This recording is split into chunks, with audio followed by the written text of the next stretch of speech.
നമുക്കിന്ന് കറ്റാർവാഴ ഉപയോഗിച്ചിട്ടൊരു അടിപൊളി ഹെയർ പാക്ക് നോക്കാട്ടോ. നമ്മൾ കറ്റാർവാഴ വീട്ടിലൊക്കെ പെട്ടെന്ന് പിടിച്ച് വളർന്നു വരുന്ന സാധനമാണ് കറ്റാർവാഴ.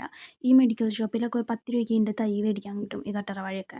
അതൊന്ന് കൊണ്ട് മഴക്കാലത്തൊക്കെ വെച്ചാൽ പെട്ടെന്ന് അങ്ങോട്ട് പിടിച്ച് വളർന്നോളും. നന്നായി വെള്ളം കിട്ടുന്ന സ്ഥലത്ത് വെച്ചാൽ കറ്റാർവാഴയുടെ ഉള്ളിൽ നല്ല ജെല്ലുണ്ടാവും. അല്ലെങ്കിൽ കുറച്ച് ദൂരെ ഇരുന്നതിലാണ് ഈ കണ്ടോ ചെറിയതിൽ ജെല്ല് ഇച്ചിരി കുറവുണ്ട്. എന്നിട്ട് നന്നായി കഴുകിയെടുക്കുക. ഒരു മഞ്ഞക്കറയുണ്ടാവും ഇതിന്. ഒരു 5 മിനിറ്റ് ഒന്ന് ചാരി വെച്ചാൽ ആ മഞ്ഞക്കറയൊക്കെ ഒന്ന് നന്നായിട്ട് അങ്ങോട്ട് പൊക്കോളും. അപ്പോൾ ഒന്ന് അങ്ങനെ ചാരി വെച്ച് മഞ്ഞക്കറ നന്നായിട്ടൊന്ന് വെള്ളത്തിൽ 2-3 പ്രാവശ്യം ഒന്ന് കഴുകിയെടുത്തിട്ട് ഇതിൻ്റെ മുള്ളിൻ്റെ വശം ഒന്ന് കട്ട് ചെയ്ത് കളയുന്നുണ്ട്. കാരണം ഇത് കൈമ ഇച്ചിരി കൊള്ളുന്നുണ്ട്, ഇത്തിരി ഷാർപ്പാണ്. അപ്പോൾ ആ സൈഡ് ഭാഗം അങ്ങോട്ട് കളഞ്ഞാൽ നമുക്ക് സുഖമായിട്ട് അതിൻ്റെ ഉള്ളിലത്തെ ജെല്ല് മാത്രം അങ്ങോട്ട് എടുക്കാൻ പറ്റും. ഇങ്ങനെ രണ്ടാക്കി മുറിച്ചിട്ട് അതിൻ്റെ ഉള്ളിലത്തെ ജെല്ല് ഒരു സ്പൂൺ വെച്ചിട്ട് സ്ക്രേപ്പ് ചെയ്തെടുക്കാം. നമുക്കിത് മിക്സിയിലിട്ട് അടിക്കാനുള്ളതാണ്, അതുകൊണ്ട് എങ്ങനെ എടുത്താലും കുഴപ്പമില്ല. നന്നായിട്ട് അതിൻ്റെ ഉള്ളിലത്തെ ജെല്ല് മൊത്തവും എടുക്കുക. അതേപോലെ 3 തണ്ടിൻ്റെയും ജെല്ല് അങ്ങോട്ട് എല്ലാ പീസിൽ നിന്നും എടുക്കുക. ഇങ്ങനെ കട്ട് ചെയ്ത് വെച്ചാൽ കുറച്ചും കൂടി ഈസി ആയിട്ട് എടുക്കാൻ പറ്റും. ഒറ്റയടിക്ക് അങ്ങോട്ട് വലുതാക്കി എടുക്കണേലും കുറച്ചും കൂടി പെട്ടെന്ന് ഇങ്ങനെ ചെയ്യാൻ പറ്റും. ഇതിന് വേണ്ടി ഒരു കത്തിയങ്ങ മാറ്റി വയ്ക്കാം. നല്ല കയ്പ്പാണ്. അല്ലെങ്കിൽ പിന്നെ നന്നായിട്ട് കഴുകി അതിലെടുത്താൽ മതി.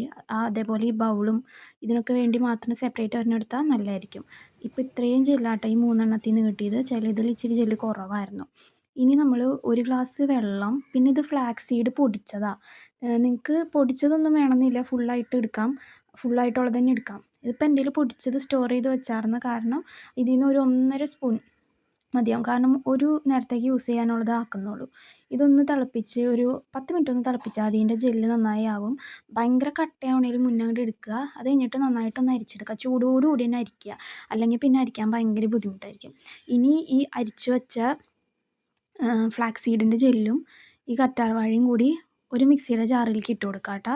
നമ്മളിനി ഇതിനകത്തേക്ക് വിറ്റാമിൻ ഇയുടെ ഒരു ക്യാപ്സ്യൂൾ, ഇതില്ലെങ്കിലും കുഴപ്പമൊന്നുമില്ല, ഉണ്ടെങ്കിൽ ഇട്ട് കൊടുത്താൽ നല്ലതായിരിക്കും. പിന്നെ നിങ്ങൾക്ക് ഇച്ചിരി ഡ്രൈ ഹെയർ ആണെങ്കിൽ കുറച്ചും കൂടി നിങ്ങൾ യൂസ് ചെയ്യുന്ന ഹെയർ ഓയിലും കൂടി ഇട്ട് കൊടുത്തിട്ട് തലയിൽ അപ്ലൈ ചെയ്ത് കൊടുക്കുക.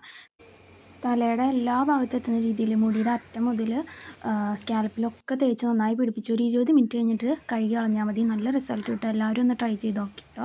എന്നിട്ട് അഭിപ്രായങ്ങളൊക്കെ കമൻറ്റ് ബോക്സിൽ പറയാം. എന്തെങ്കിലും ഡൗട്ട്സ് ഉണ്ടെങ്കിൽ ചോദിക്കുക. Thanks for watching.